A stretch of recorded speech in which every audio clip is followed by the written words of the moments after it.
2024 has been probably one of the best years I've ever seen for the romance genre. I mean, to Uzaki-chan being able to overcome the dragon, to Nagatoro coming to an end and having a lot of payoff for its earlier themes, to My Dress-Up Darling entering into some of the best moments it's ever had in its entire story, to Komi Can't Communicate just furthering the cuteness and quality of the story from the very beginning, to various other series getting an anime adaptation, and one in particular getting one this upcoming season, Blue Box. It's just been a very good year. I have talked a lot now at this point in time, especially for 2024, a lot about romance manga in general, and romance webtoons as well, because there's just a lot of good romance series out there, and I don't know what it is, but it's like all these authors collectively got together, and it's like, you know what? Let's make this our year. Let's make this year the year of romance, the year to where there is confessions, kissing, hand-holding, and even taming a dragon. You have stuff like that going on, and it's legitimately just been incredible. Back-to-back stuff that is so good, and there's so many other series I'm just not even mentioning at this point that also has had some really good payoff in the romance genre, and I know a lot of people talk about them all the time. So the point I'm trying to get at is I've been in quite the romance mood as of late. I have been actively looking out for like romance manga, romance webcomics, you know, different stuff to read, because I've been in that type of mood as of late, because there's so much good stuff here, and it's super cute, and I can't get enough of it. I always get in these moods from time to time to where maybe there's a time period where I only want to read, let's say, fantasy stories, or maybe there's a time period I only want to read battle shonen, or there's a time period where I only want to read romance. And so this led me to looking for different stuff to read, and I went to the romance category on Webtoon, just looking through the various different series, and there's quite a few here that kind of catch my eye. One in particular I really want to read actually is Down to Earth. I've heard a lot of good stuff about that. I want to see this one, not your typical reincarnation, but there was one I mentioned a while back, about a month, maybe 2 months ago. I mentioned Love for a Walk. It was something when I was just browsing on the site, I was like, huh, this looks like something I would actually enjoy. I like the art, the character art and everything. I'm a big dog fan. I mean, I have 2 dogs myself. I have a Corgi and a Shiba Inu, and I've literally named them after weeb names, aka my Corgi is named Holo, and my Shiba is named Koska, so you kind of get the point. I have cute little dogs. Big fan of them. I love them. They are pretty much my children, and I take care of them, and they brighten my day every single day. And so when I saw this series grace my feed when I was looking for something, it had dogs in it, and it had romance, and it also had some dark elements of, like, it's either you like get rid of the dog or I'll break up with you. I was like, this is a type of series that would catch my eye, because, you know, I'm gonna be honest with you. I have, you know, kind of been in a situation somewhat similar to this, so I will say that this is relatable to a degree, and I really do like this series, because I want to be completely blunt. You know, the story starts off where our main female character, she is in a very depressed, like, state. She's having to take care of her dog, and she loves her dog. She loves her dog, Bob. She's always just wrestling him, trying to take care of him, being what a good dog mom would be. But the reason why she got this dog, and the reason why she's alone with this dog, was because when she was with her previous boyfriend, or her ex, you know, they got a dog, and then it was very clear that her boyfriend at that time did not like the dog, and basically told her after many, many months later, it's either you return the dog back to the shelter, or we're done.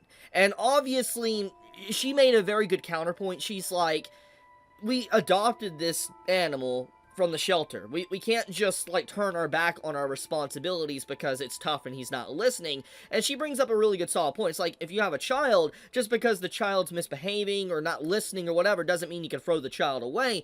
That's basically what it comes down to: dogs, cats, etc. You can't just throw them out the door because they're annoying you. So I really do like what this story, the message at the very least, the early stages of it, is really trying to give to the audience, basically saying that, you know, like, just because you get an animal doesn't mean you can just throw it out because it's annoying now. You're stuck with that responsibility. But obviously that is not the world we live in. There is a lot of people within our world that will get an animal, this very beautiful animal, maybe a husky, or they'll get some form of Doberman, they'll get some very expensive dog breed that's super energetic or active or whatever, and when they finally get it and the dog is, let's say, out of the puppy stage, they don't want nothing to do with the dog anymore, and then they throw it into the shelter, which is why you see like a lot of huskies and stuff in the shelter.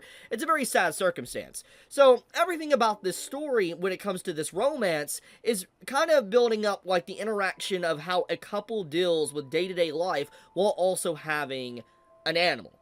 And I think that this is a really nice little niche area for storytelling, because it's like, obviously one thing I want from, like, romance stories in general, and I've talked about this in the past, like, I've talked about this when it comes to, like, you know, Uzaki-chan, and even when I reviewed Nagatoro, I hope that there would be a sequel series that would maybe discuss their, like, you know, life after they get together, like, when they marry, their official couple. I would like to see a story of them, you know, going to work, and also having a child, and having to raise a child, take their child to school, stuff like that. You know, that's a kind of element or theme I really want to see more in manga. And in this case, Love for a Walk fills that area to a degree. Not completely, but it does try to tackle some of those themes, because it's like, yes, the animal isn't necessarily a child, a human child, but an animal is more or less always going to be like a 2 to 3 year old. They're going to act like that.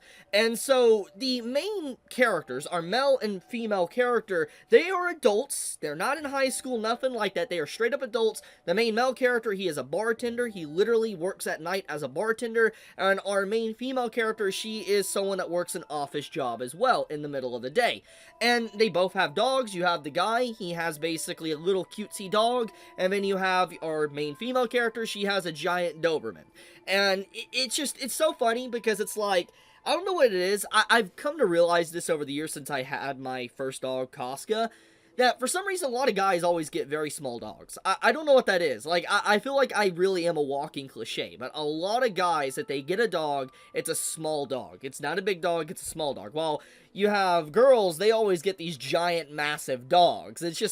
It's weird how that works out like that. But anyways, getting into the main point, Love for a Walk has 2 adult characters doing adult jobs, and on top of that, having to take care of their respected animals while they go to work. Like I said, it doesn't necessarily completely fill that niche of maybe going to work, living a life of romance, etc., and while taking care of a kid, but they are taking care of an animal. And I think that is really cool. That alone automatically won me over to where I wanted to continue reading the series.